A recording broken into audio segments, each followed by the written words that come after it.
ده بدايته فكرة، ناسيين اللي فات ودايما باصين لبكرة، ومفيش حاجة مستحيلة تقدر عليه.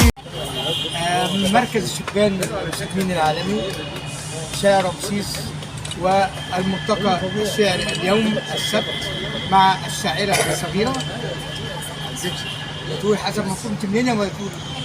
من المنصورة. يعني تيجي من المنصورة هنا عشان تيجي تكتب في شعر، شيء جميل جدا جدا جدا يعني، نحييك يعني. طب ممكن تقول لنا شعر كده عن مصر؟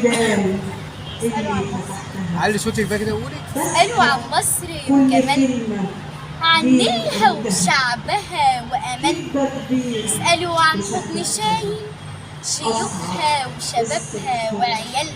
اسألوا عن أيادي بنت وعمرت في زمانها. اسألوا عن مصر وعن تاريخها.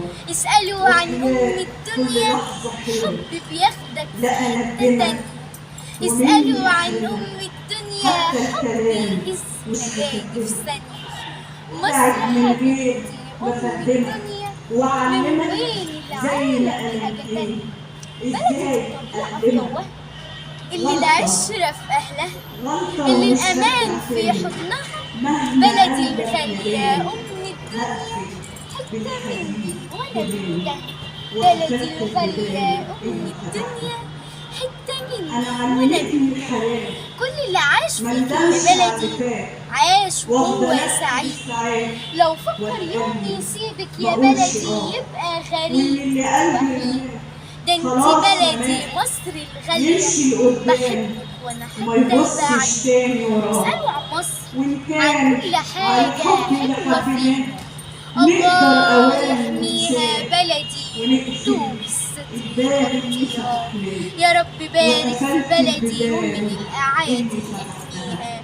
يا رب اجعل في بلدي عمار وعمر كل ما فيها. اسألوا عن مصر، مصر حبيبتي الدنيا، بين العالم. شكرا. الله عليك يا بتول، ان شاء الله. يعني ابيات جميله جدا وكلمات جميله جدا، وجايه من المنصوره مسافه كبيره جدا عشان تلقي الشعر الجميل دوت في ملتقى الشعر اليوم في مركز الشبان المسلمين الشعر. شكرا. حتى انا معكم محمد بن نصر، جريده بوابه عاجل مصر وراديو صوتي. السلام عليكم.